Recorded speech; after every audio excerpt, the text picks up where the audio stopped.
On today's episode of Before the Shift. Napkins! And if it's meant to be, it will come back like this. Oh, even if you both have an astrologer that are just like literally here. Talk. I don't need friends. Fuck friends. Like, yeah, you know them friends that you left back in New York? Yeah, I need to go get them. That's why you have a hole. There's a hole. There was a hole. And I'm like, yeah, of course I'm gonna go over here. I'm gonna hang out with them because he's in the group. Happiness is not a destination. It's a journey. Don't worry, we both gonna find our little lovebird soon because I'm ready to get off the market. I didn't realize. See, confirmation. Lord, bring my husband. Every day on the phone calls, they'd be like, so you gonna talk to Neasha today? I would be like, can we stop bringing her up? Are we live? Do a I'm quick sorry, talk, you're gonna talk. get that little burp in there. No. Oh no, oh my god. I'm so excited, guys. I don't think you understand. Yes! Welcome to Before the Shift, episode 5. Guys, this is my first guest on this podcast, and I was like, it has to be someone special. It has to either be my dad or Neasha. And welcome. We have Neasha here in the seat today on the blue couch with us. It is time. On today's episode, we are going to talk about friendships.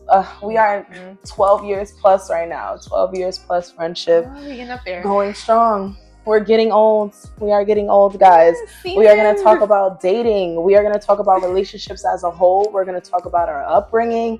It's going to get juicy. We've been through a lot, guys. We've met artists together. We've partied together. We went across the country together. Have we been out of the country? No. But we've traveled together many times. It's been an experience with this woman. I'm so excited to share that with you guys. I'm so happy to be here. I'm so happy. She's the one who really put the foot in my ass to really get this shit started. I was like, I'm gonna post once a month. She was like, you can do once a week. Yes. I don't know what you're talking about. You need to really be on your shit. She is my Virgo to my Libra. She centers my brain. Yes. She enhances my confidence. I don't think you guys understand. We have a lot to talk about. But for starters, this is Neasha. She is an HU graduate. Yeah. What is that? Howard University. Yeah, that's where we live. HU. Oh my gosh. I'll be hyping it up more than her. But and she told me the homecoming last year. It was I did. A long time coming. We had to go visit. Yeah. It was crazy. We've grown up. We were so young. We've grown up. But long story short, I'm so proud of you. Our placement now, which we'll get into, we both have our own apartment. She is in LA. I'm in New York. We both have our just own, we are 26-year-old, just doing the damn thing. Doing the damn thing. Let me put this down before I get too lit. We met. Let's start off with our upbringing. Okay. We met. I came to school in 8th grade. Yeah. And I think you were one of the first people that just made me feel comfortable, made me feel welcome. And I don't know if you guys remember, but I used to wear those long Converse sneakers. I was literally, I was just thinking that. I'm like, that's one of the first things I noticed about you. Talk about it. When you first saw me, what did you think? And mind you, this is 12-year-old Jaylenice. Go. It was the fit for me. It was gonna shake it up a little bit, but I was there with you. She was my influence, and Daya from Shake It Up. She was. Remember when you gave me your little iPod thing to put music on? That was some little music thing. My mom used to have it. Yeah, probably. And it was that little Zendaya swag it out. So it was the Converse. Yeah. It was the knee-high Converse. Yeah, I had the style from you day was one. Dressing. You was always dressing from day one. You was figuring out your style. And I think my aura just drew me to you because you were so kind and so friendly. And then I think immediately she told me she was doing basketball. And y'all, I never did a sport day in my life. But I was like, yeah, I want to do it too. And everything you did, not gonna lie, I don't think you even know this is my first time saying this on a podcast, but you would just inspire me to do so many things. And I was like, she's doing basketball, I want to do it. I was like, volleyball, never did that, but I'm going to do it. And then I ended up really, being something that I loved. Even into college, I remember doing volleyball in college, but that was off the stem of just our partnership and our friendship. It was so cute. And it was so ingrained in our friendship too. Yeah, that was a lot of, it happens all the time. I'm not even going to worry about it no more. Napkins! I'm so clumsy. Over here. The cards are so wet. Okay. And back to it. That was my cue to put it down. put the wine down. I'm gonna sip for you, sis. Back into it. But I was gonna say, I was just thinking about thinking about the person I am. At the time, maybe you might have seen me as more outgoing. You were very outgoing. You were always like a burst of energy. But you were outgoing to me. I feel like you were like, that's why I attracted to you, because you were just so outgoing. You spoke, you came in. You came in, girl. You was like talking to everybody. I was talking to everybody. I was just a very social soul. I just didn't know how to control it at the time. Yeah, because we're gonna get into that too. Like, we were kids, just doing what kids do. I was looking at the yearbook yesterday, because I love to come home and look at all my pictures and stuff. And I'm just like, how young we look. I'm like, baby, like babies, kids, girl. Like the grown in our face now. They don't even know. They don't even know. Like, it's crazy. No, but even from that, I think growing into our relationship, we just got really close over the years. 8th grade, 9th grade, we did the play every year. Yes. What was it? What did we start with? Annie. They don't even know. It was 8th grade. We did Annie together. Orphans. I was Piper. You was the other one. I don't even know. I was just an orphan. Yeah. But in the next year, like inside jokes from jump. Like this is 8th grade, 9th grade. And then the dating scene. Now this I could say about our relationship. I wasn't very into boys, I would say, until like college. For me, it started in college. For you, it started at a much younger age. You were dating, you were experiencing, boys and men at a different age for me. So I wouldn't say, I was very comfortable with it. I always loved knowing your info, like being inside too and stuff like that. So that didn't really impact our relationship, I would say, until college. Yeah. If you could agree on that. Yeah, I would say but our relationship all the way up until that was pretty smooth. We never argued. This is something I always tell people. Yeah. Our relationship was so calm and clean cut in regards to just growing up and thinking alike in regards to just communication. Because I would say our upbringing, it was the same. But I think our upbringing, I could say this for the both of us, just how to communicate properly, because we saw what communicating improperly looked like, if that makes sense, Yes. And I feel like as a child, I always used to say, like, my mom always sounded like her dad, and then like her dad always sounded like my mom, and then vice versa. Like the way she is with her mom is the way I am with my dad. Like we have that really tight knit friendship with our parents, just in a different way. It really led into the woman we became today, and I really love that because I honor your parents in such a crazy way. I love them both. I always say hi when I see them, and vice versa. My mom loves you, and literally we're gonna get into this, our little friendship breakup, but all the way through and through, like my parents loved her even throughout the breakup. Every day on the phone calls, they'd be like, "So you gonna talk to Neasha today?" Same. I would be like, "Can we stop bringing her up?" I was like, "Have you talked to Janice lately?" It was so crazy. Well, girl. And then getting into our college experience, I think for me, you had a very different college experience than I did. I think I was just very depressed, very repressed. The person that you say I was in high school was very different than the person I was in college. And that had a lot to do with me personally, my weight gain, all that stuff. It was just a lot of stuff.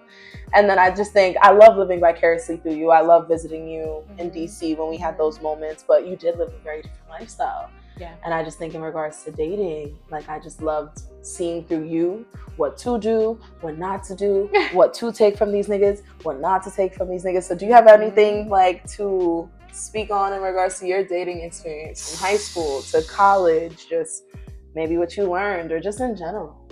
The first thing that comes to my head, well, it's like, first of all, we're going to get to the advice, but it's like, do I feel qualified to give this? Why do I? Because let me tell you something. Because you learn relationships are so messy. They're so crazy. You learn so much. You learn so much about yourself. It evolves so much. So that question is so big to me because I'm like, what I used to think about relationships used to be so much smaller than what I think about them now. I used to just think it was like, okay, I like you, you like me, we go. Right. And it should be fun. It should always be fun. Right? If I like you and you like me, it should always be fun. But relationships are work. When you connect with somebody, I think there's something that's happening there, whether you're becoming best friends with them or whether you're learning something from them.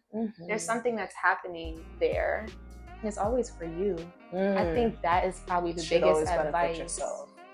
Yeah, relationships teach you so much about yourself, and at the end of the day, that's probably what you should lean on when you are thinking about partnering with somebody, and the positives and the negatives.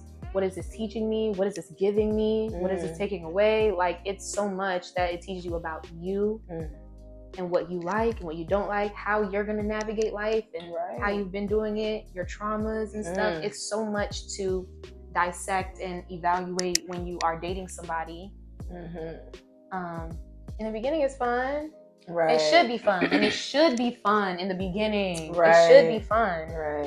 It should go. But you're going to get to that point where now you have to deal with this thing, situation. And I'm always like, you're gonna stay until it's fun, and the minute it's not fun, you're gonna leave. Because that was always something my mom taught me. And now let's get into that. I think we both grew up seeing strong, independent Black women in the household, and that's something we held on to. I think I have a lot of traits from my mom, and you have a lot of traits from your mom, but they're both strong, independent Black women, but just in their own way and in their own accord. And I think something my mom always taught me was to go. The minute something's wrong, you go, you skip, you out.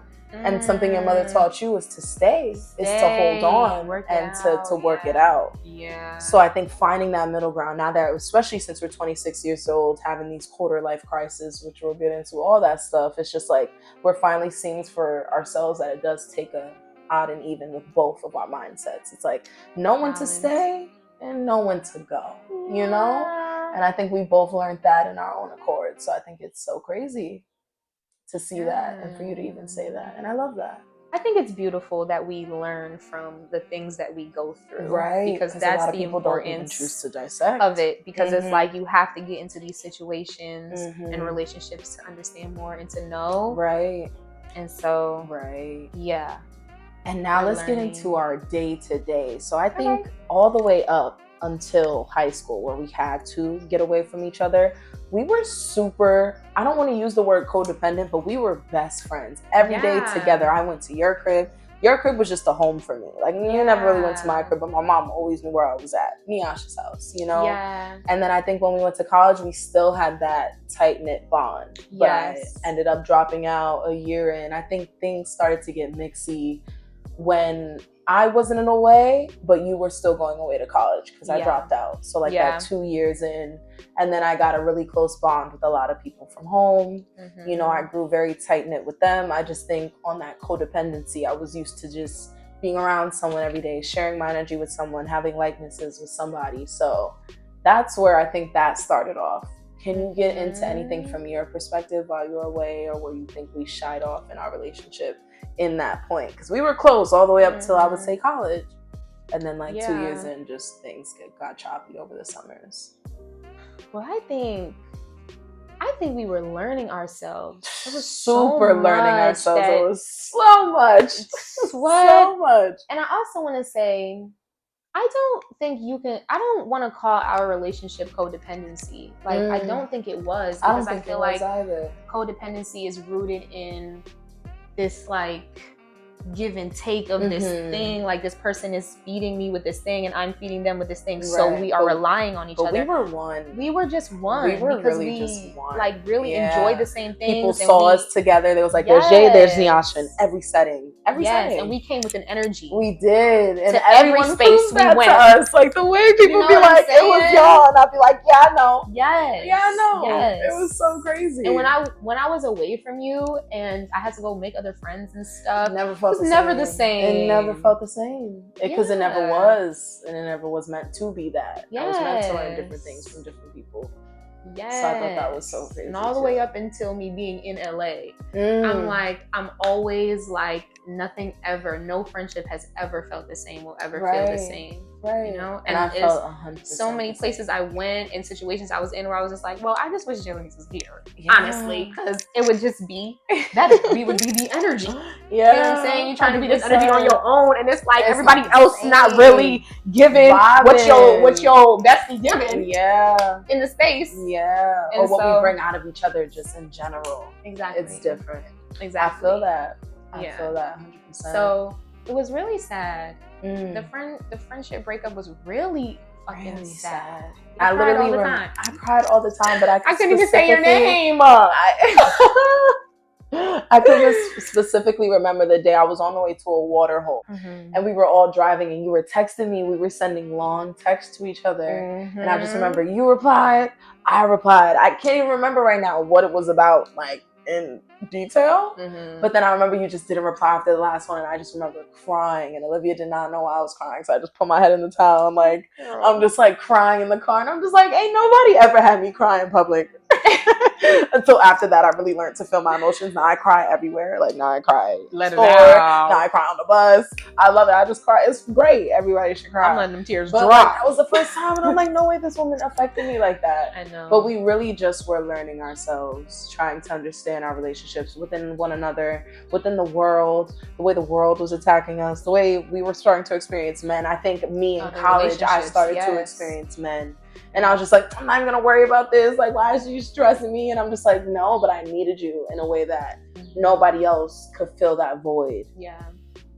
But I think even after we chose to depart in the way that we did, I started to be codependent in other people. That I could use the word positively, because even with the people that I chose to have that relationship with, they could say the same, but still never felt the same. Let me backtrack, because I feel like I'm just trailing off. I think just in regards to our relationship, when we took that break, it was very much needed, because even my dad said, and I always go back to him saying this one statement where I was like, well, she kind of chose like a guy over me, or she chose her relationship, or I really didn't want her to be with this nigga, da da da da. He's like, well, she's a grown-ass woman, Jay. Like, what do you expect? At this point in life, you need to go out. You need to date. He was really coming at me, but it's like, I wasn't into relationships, backtracking to what I said in the beginning, the way you were. I didn't start dating until like college, so I didn't really even understand that dynamic of putting my trust in a man, or putting like all my daily like habits or frustrations on a man, because I'm like, no, I need my best friend for that. But then I'm like, when my dad told me that to me, I'm like, let me snap out of it, because we should be looking for our partner at this point in time. We were like 22, 23. We should be looking for someone to not necessarily settle down with, but you even knew within that friend group at the time, there was this one guy that was always around. And I'm like, yeah, of course I'm going to go over here. I'm going to hang out with them because he's in the group, you know? Because like, that's where my head was at that point in time. So I was like, I'm right. And then my dad said that. I'm like, he's right too, though. So our separation, I think, was in a way needed, because I needed to find myself as an individual, as just someone. I needed to gain my own confidence within myself. I needed to, I think I always had it, but I started to gain it from other people. I wouldn't even say in a negative way, but it was just in a way that was just, I don't know. That's a whole dark path we don't even want to talk about. But it was things that I needed to do within myself, to just within my solitude. I had to do what I needed to do for me. Jay needed to do what she needed to do for Jay. I needed to learn. You had lessons to learn. You had situations to get in and get out. Yeah. So you can learn. So I can learn. But that's how life goes. But I think within the same accord, you were doing the exact same thing. So absolutely, I couldn't even blame you for that. And then the reconnection came when literally a year ago, Similda was like, yeah, Neasha's gonna come hang out with me, and you gonna come too. And I was just like, okay. Yeah. And mind you, we haven't talked. We can get into that too, because we're so stubborn. Yeah. I'm stubborn within the sense where I'm like, if you don't respond, I'm not going to respond back. But it's like, I tried to speak about it. And I think we both just thought we were right. And within the time, our little stubborn selves weren't letting us see outside of that. Yeah. But I think about a year ago, or even way before that, my reconnection just started to change within understanding you a little better. And then it just grew into just letting it go. But I think once I let it go, you came back and I was like, oh my God, is that what's supposed to happen? I think that's definitely how that happened. So crazy. I agree. But it was very easy and it was very fluent. I think we both wanted to reconnect. But I think even backtracking to the way my mom taught me things, and even not being in a connection with my mom at the time, I'm like, women are just going to be women. I always have this negative masculine standpoint when it comes to females and not responding. So I'm like, she's just never going to hit me up again. She's never going to prove she's wrong. I really thought, I was really hurt because I didn't think that you needed me and needed my friendship anymore. And we could dive into that. Like, that's where it was. So I was like mad at you, but from a place of hurt. So I wasn't gonna text you, right? Because I was like, oh, you don't need me, right? That's fine, right? You and know? I feel that because I think, and we can dive into it. When you went away to college, I started to gain these friendships throughout the hometown, just within people that were in close range, where we smoked every day and hung out every day. I just think I started to have this likeness with people that I was just codependent on. There was a lot of negative things that started to uproot later in our relationship, which came through the breakups that I had very recently, that I'll get into in another episode. I had a very toxic codependency with someone else. I did. Not that I necessarily chose them, but at the time I was like, she's here for me in a way that your man is here for you. And it sounded so crazy to say, and I can't believe I'm even saying this on the podcast, but she even knows herself. It's crazy to say. I need you to stop saying that, because relationships are relationships. It's a connection. It's a person. It's a whole nother person. I really want you to stop downplaying that, because it's really not. If that person was there for you, they are there for you. Very true. You know, like it could be your man, and it could be your best friend. It could be your sister. It could be your cousin. It don't matter. Like, she was there for you. She was. Yeah, and I understand that. Present in a way where I was like, I gotta stand beside her. Regardless of what it is, I gotta stand beside her. Regardless of how people felt, I'm like, I'm gonna stand beside her. And there's still to this day where I always say there's gonna be a connection that we had that no one will really understand what's going on there. It's not for them to. It's not for them to. And they never will. Yeah. And they just simply never will. And for those that know, no. I wouldn't even say she was a divider. I would just say in a time I was choosing her. Yeah. I could admit to that. 100%. Yeah. And then I was choosing not to talk to you. She was like, I don't like that. And it's so crazy because you didn't like that, Samil didn't like that, nobody liked it. And I was just like, this is it's okay. So it's crazy what I let it become, but I could take full accountability for what it has become. Yeah. 100%. 100%. So I think in the breakthrough of that, the way you came back in, the way Samilda, her astrological self, I don't know what she saw in the stars that day. She was like, no, you guys are going to link today. Yeah. Well, I was talking to my astrologer. Let's talk about that. And he was like, yeah, you know them friends that you left back in New York?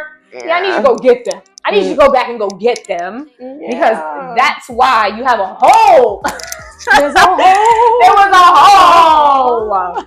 Like, and the same was for me. I think when you did leave, I was like, I don't need nobody, but my heart was like, you do. So I kept going out and branching for that. It was never anything like you, but it held me at a time where I needed it most. So I'm only gonna hold her positive to that, but I think it was a crazy time. But even going into your astrologer, sorry to cut you off. No, it's okay. What she said, to go get your people. I think that's go get crazy. People. Like, and I think every time I had a reading or whatever we talked about, our friendship would always come up, like every time, because I was struggling to make connections and stuff in LA, in a place that's hard to make connections, regardless of you being a wounded, hurt person. You get what I'm saying? Yeah. Like, it's very difficult to navigate those relationships regardless. And if you then you're coming from this like unresolved stuff, then that's, I feel like, why it kept coming up. And I would cry all the time because I feel like I didn't understand. I was like, I can't really put my finger on what the reason was. Yeah. So that's what made it feel so damn. Can I ask, why didn't you respond to that last text I sent? Well, what did you say? I don't know. I think what I remember vividly till this day is you sent a paragraph. Okay. I sent a paragraph. You sent another semi-paragraph. I sent something else. And then you did not respond. And then from there, it was just silence. It was just deadbeat until I'm sure I was the one who probably didn't respond. And this was like a couple days. You were probably just fed up. You was like, we not finna understand each other. It was a couple days after your birthday. Something like that. Yeah. Very close to that last Asher party we had where I felt the disconnect. It was it was so. I talk about that because even Samilda showed up for me in a way that I was just like, whoa, I didn't know how much I needed you. So I needed you. Like, I actually was almost felt like I had the person who took you out and not Dana. I remember that. It was Dana. And even she told me that, and I remember you told me that. I was like, the story 2 pieces together is crazy. And I hate how the natural show was on me, but even from that standpoint, you know how I felt about those people in this house. You know how I felt about that person in specific that was running this show. So it was like, it's crazy how all these eyes are on me, but that even speaks to my energy from my last video. I'm telling you, motherfuckers love me. But I can't help it. And I just think in that I was looking for you in that space time, and then Samilda showed up, and then she was just there for me the whole night. She did not leave my side. And I was just like, Samilda, you don't know how much I needed you because I don't know these people. Not even like that. It's just like I don't have this relative likeness with these people. Damn, that's a And then lot. even getting into that with friendships, I realized that I need that. I need that relative likeness within somebody I'm going to consider a friend. Absolutely. Or anything. And it's what you deserve. And it is what I deserve. Because no one deserves to be around people that are not really for them, that are performing. Yeah. Why are you performing? Like, if you're really not genuinely here for me, you know, you gotta go. You gotta go. You gotta go. And it to be in a room full of people like that is really lonely, and I'm sorry that I left. Which is why I got lit the way I got lit. You were fucked up. I left. I was like, she doesn't want me here. She has her friends. She has her other friends that she's been with. So I'm just gonna go. That was the day. Yeah, it was a little bit after my birthday though. It was. I don't know. I cannot tell you why I didn't respond, but maybe I felt like it was just too much. Like, it was a lot. Like, why is this happening? Yeah. I was trying to ignore it for a little bit, but then it brought up so much, so I couldn't ignore it anymore. And then we never had nothing before. And it was even hard I think because I was the first person to send you a message like, I think things are kind of weird or whatever. And it was hard to do that. Yeah. But I was like, no. The one thing I can't acknowledge now is that I didn't acknowledge back then how alone you actually were because I wasn't understanding it. And I think even through relationships, especially after all the men I've experienced after that, it's like you feel present with them. But I know he wasn't giving you what you needed at that time. But I personally thought what you thought with all the friendships that I had. Fuck all them other motherfuckers. But I was like, she has everything she needs because she has him. And then that, and to think you felt the exact same way about me.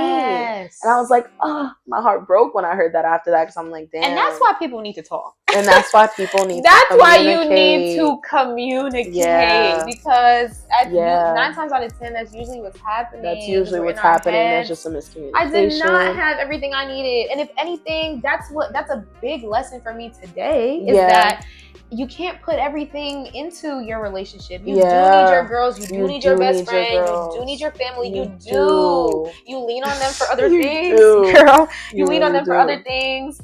That this other person that is meeting you in a whole they're meeting you in a whole nother season of your life, first of all. So your friends from jump know you. They know a different version of you.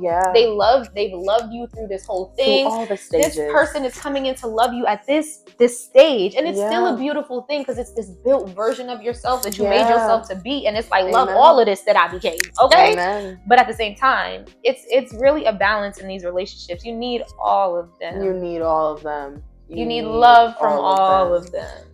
No, I did not.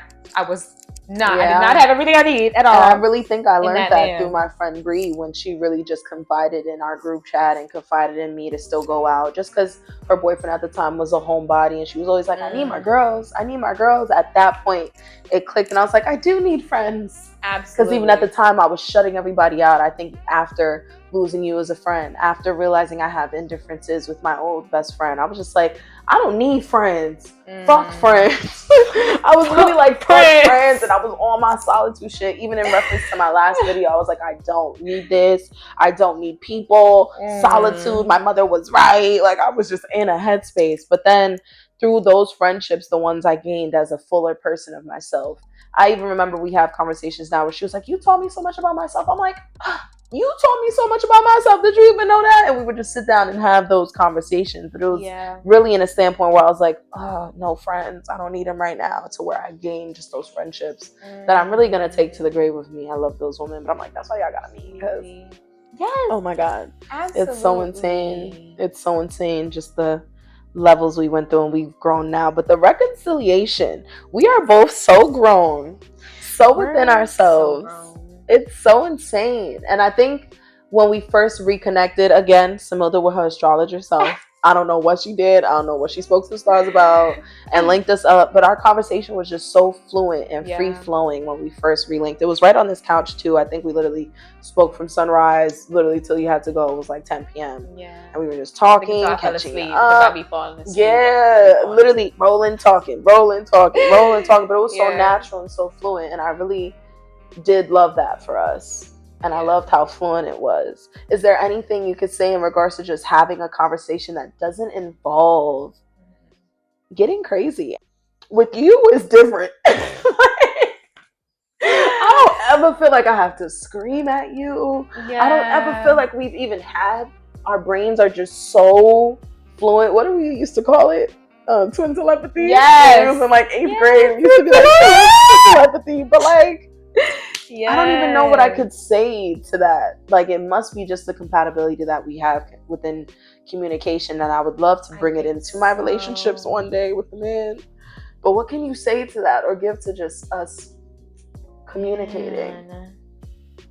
It's hard because I feel like it's just a special. I was scared, and to think I was scared when we were talking, I was like, I'm not gonna talk to like you in front of Samilda about all we've been through. So I was keeping it cordial, keeping it casual, but I was like, I'm scared. I know. I was never scared. Like, it was a fucking show, like a fucking show on Netflix. But I was just like, I don't know why. But didn't know what to expect. But I was literally waiting for you with open arms. Like, okay, let's talk about it. Because I'm always willing to talk about it. And I think that's the emotional maturity that we have. Just both of us, especially now within ourselves, what we learn through all relationships, to just have that if we ever want to have a clear, solid conversation. Yeah. But it's not us, it's everyone else. Because we obviously did it. Do you have anything else to say about our reconciliation? Because I honestly feel like we picked up where we left off. We did. We spoke about what happened all in between. Yeah, I mean, the first thing we both said was like, I don't even really know what happened. Like, that's the first like, why did we not talk about it then? But I don't know. Yeah. Our just periods of life, what we were going through, what I was going through, just moving out as a whole. We were both selfish within ourselves, but I even go back to my last video. I think that was something we had to be for ourselves at that time in order to get where we're at now. Especially to get where we're at now. She got her apartment in LA. I got my apartment in New York. I don't think y'all know how big that is for this economy and society. What? Okay, we are doing the damn thing. Saying it. Young black women? Like, they don't know. They don't know. They don't know. They don't know. There's so many things you have to take and to the grave. all the things that we used to talk about where we were at that little period of being confused, where we were like, what's gonna happen? Yeah, and we still talked about it, and we were still just always like, yeah, I'm gonna go on. Because we had that thought out. We always knew we had that. Yeah. We knew there was gonna come a era in the story that was gonna have to be solo and drawn out just by us, you know? Yeah. I was crazy to see it draw out the way that it did, but I can't believe we're here. That's why I'm like, we have to record this, get this on film, let the people know that there is longevity in a relationship if you choose to communicate, if you love each other enough to do so, and if you have that connection that is willing to understand each other, especially where y'all are coming through at all standpoints of life, no matter how that looks like. That's really what it is. Yeah, girl. That's really what it is. Because, well, we got too much chisme. We got too much. Like, there's so much to tell the kids. I know. There's so much to tell the kids. We met superstars. We was in clubs before our time. And we're not even done. We're not even done. Because we both had older sisters with them IDs. We was outside. With that one, don't care. We gonna out him one day. I'm kidding. It's not what you think it is, I swear. No, but there's so much. And there's so much to go. But I literally, I didn't know how our relationship was going to play out, but I always knew I wanted to have a social media, I wouldn't even call it like influence, but like I always knew I wanted to state our story. I always knew our story is just getting started. Trust and believe. But I think people have a lot to learn from our relationship. And a lot to learn from just what genuinity within a friendship looks like, what it sounds like, how easy it is to communicate if you do have that connection with someone. And if it's meant to be, it will come back like this. It will come back like a magnet. Just bro, even if you both have an astrologer that are just like literally pushing it. She was like, here. Oh. I think that's so crazy. Yeah. To this day. Yeah. And we're finally both single after summers and summers. Girl. And summers. Girl. Of everybody just in something. Or just me just being celibate. Like her in a relationship. Now we're both just back to back. Don't worry, we both gonna find our little lovebird soon. Because I'm ready to get off the market. I didn't realize. See, confirmation. There's nothing out there. There's nothing out. Yeah, okay, come on. Lord, bring my husband. I'm done with these hoes. No, but I feel like we are in a space and level to do so. And I'm so proud of us. Oh my God. Me too. Oh my God. Just grown women. Doing what the fuck we have to do. Getting into our inspiration. But she's into acting now. Yeah. Catch her on all the latest. I should put credits at the end. All the latest. Background acting. I don't care. But you there. I'm going to put it. Because I just love the way we're really peeking into our just most authentic selves. Yes, the things that we loved when we were younger. We had so much passion. And just to realize we both have the same passions now. We both love to still do the same things. I love it. That's why people loved us. Because we were just authentic in what we loved to do. We were creative. We were talented. We were and we were outspoken. Like, we did not care. As long as we had she said she agreed with me. Girl. I don't care because she agreed with me. Like, that's the reason I'm so authentic within my words, within what I say. Because I'm like, I had that person that was. When we hosted that talent show and we did that little poem, they will never forget. When I watched that video, I get teary-eyed. Why were we so profound? It was crazy. How did we find that poem and we did that? Like, girl, we found it like 2 days before the talent show. Happiness is not a destination. It's a journey. It's like that. We something like that. But girl, I watched it one day. I tore up, on my Google Photos. I was balling. I was good, like, wow. And we did good. I want to put that clip in. I should put it at the end. That was so good. We've come such a long way from that, but we've always had the same brain. Yeah, we have. Just in regards to wanting more for ourselves, wanting more for our generational lineage, and just knowing it's possible. Because I know we've both gotten backlash from our families on just what we could do in regards to how we do it, but it's like, no, we got this. We are building. We got this.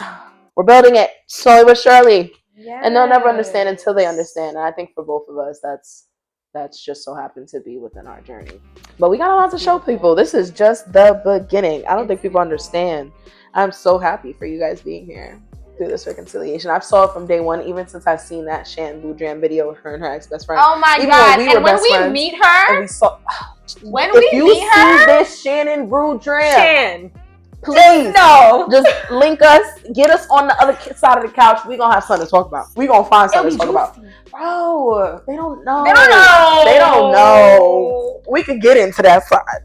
The sexology side. We really could. But if y'all want that, she's here for the next few days. Don't you worry. Put it in the comments. I'm not celibate no more. Okay. But what? Can't wait to meet her. I know. All the influence. And we hope to influence more and more and more. Absolutely. Further down the road. And you guys will see her again. She is my first guest, but she is not my last. And you will see her face again. Are there any last words? Anything you want to say to the public? To the people? Gosh, to the people?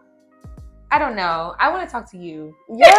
Because I'm just so proud of you. Oh, stop. I am so proud of you. Like, really. Honestly. Thank you. Honestly. Thank you. When I'm scrolling and I see you on TikTok, when I see you on Instagram, it's a day-to-day. when I see you on YouTube, she on all the platforms, y'all. Gotta keep it going. Okay? Gotta keep it going. Tap in, please. Tap in. Because she's giving you content. And it's amazing. It's amazing. It's beautiful. It's unique. Thank you. It's you. I try. And that's what I'm so excited for both of us, that we're just really stepping into ourselves. Thank you. Yes, I needed absolutely. that. Thank you, Neasha. And when we continue to to be for each other, because we're going to continue to inspire each other, give the confidence we need to each other, because I really do feel that when you tell me those words. Yes, girl. I love that we could be here for each other in that way, because it's only going to keep going. Her socials will be below. You will see more of her face. My socials will, of course, be below. Thank you. But like every podcast, I'm going to leave you guys with a question. I don't want to make this one too long. But we've come up with 2 questions to leave you guys with in regards to friendship, in regards to relationships just as a whole. This podcast question is, evaluate. There we go. Oh my God. I haven't even been drinking. Evaluate a strong relationship in your life. And leave in the comments what makes that relationship so strong, so upheld. And along with that question, here's one more to leave you guys with. I want you to think of a challenging relationship in your life, or relationship dynamic, and what you learned from that conflict. And if there was a resolution, what did you learn from that conflict and resolution within that challenging dynamic? I hope you guys enjoyed this video. Thank you so much, Neasha, for being my first guest. I can't wait for you guys to see this. And there will be many more of me and her. So stay tuned for the next one. Bye, guys. You know that video. Okay, my best friend is about to post this video. You better like the video. Thank you. Like and subscribe. Have a good one.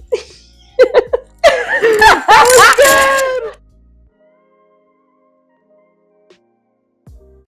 Like that moment as a child, you were given your first toy. It's the memories you have that show you it's the little things that matter. It's the small details that bring everything together. It's not about wealth, fashion, or which iPhone version is better. Because no matter how many times you upgrade, Siri still won't have all the answers. It's the relationships you build that builds you a strong character in return. Around the world, there are people with no money, no clothing, no food. Survival. Each day is what they push themselves through.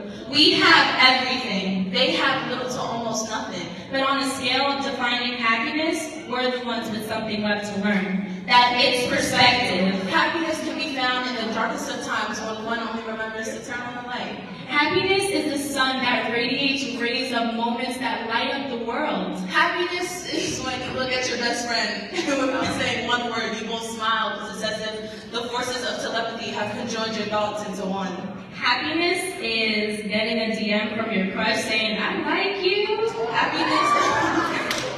Happiness is smelling that chicken come from the kitchen. For that moment you're at the age of 4, your dad lets you go up on his shoulder so you can be high up like the princess you are, so you can reach out and touch the sky. Happiness is when your life flashes for your eyes, but you blink and realize that you're still alive. Happiness is eating a slice of cake. Happiness is taking a shower when there's still hot water left. Standing at the edge of the cliff, arms raised to the sky, adrenaline rushing through every vein of the body. Happiness is having happy moments. Happiness is happiness. Take all the moments and lessons that it gives. It doesn't stop. Not here or there. It keeps going. Happiness is a journey and not a destination. It's perspective.